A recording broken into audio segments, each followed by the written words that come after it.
দুর্গা পুজো হয়ে গেছে, দুর্গা পুজোর পর লক্ষ্মী পুজোও হয়ে গেছে, এরপর কালী পুজো আসার সময় আর কিছুদিন মাত্র বাকি আছে কালী পুজো আসতে। আর এদিকে আমার অবস্থা দেখো, এতদিনে আমি দুর্গা পুজোর ভিডিওটা এডিট করছি, তার কারণ একটাই, তোমরা তো অনেকেই জানো আমার বাচ্চা আছে, তো বাচ্চা বাগিয়ে ভিডিও এডিট করা বাড়ির কাজ একটু অসুবিধাই হয়, যার কারণে আমি করতে পারিনি।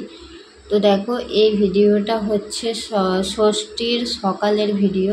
তোমরা অনেকেই জানো আমরা কলকাতায় থাকি, আর কলকাতায় দুর্গা পুজোর সময় কী পরিমাণে ভিড় হয় সেটা কম বেশি সবাই জানো তোমরা।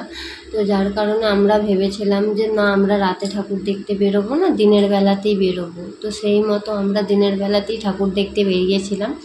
আর দেখো আমরা শিয়ালদাতে ওখানে একটা ঠাকুর উঠেছিল, জায়গাটার নাম ঠিক বলতে পারছি না, দেখিনি। তো ওখানে একটা ঠাকুর উঠেছিল, প্রথমে ওইটাকে দেখলাম।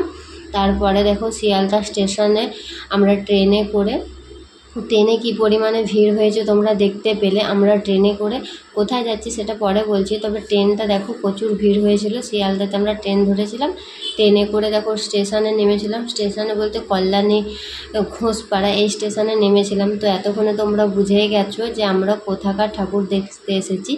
হ্যাঁ, আমরা গেছিলাম কল্যাণী ITIয়ের ঠাকুর দেখতে।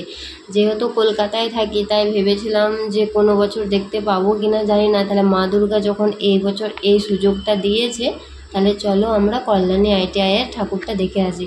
কারণ এর আগে আমি সোশ্যাল মিডিয়ায় অনেকবার এর ব্যাপারে অনেক কিছু শুনেছি, মানে অনেক প্যান্ডেল, অনেক রকমের ভালো ভালো প্যান্ডেল হয়, ভালো ঠাকুর হয়, সেই কারণে ভাবলাম যে এত যখন কাছে থাকি তাহলে কল্যাণী ITIটা একবার ঘুরে আসা যাক। যার কারণে আমরা বেরিয়েছিলাম সেই উদ্দেশ্যে।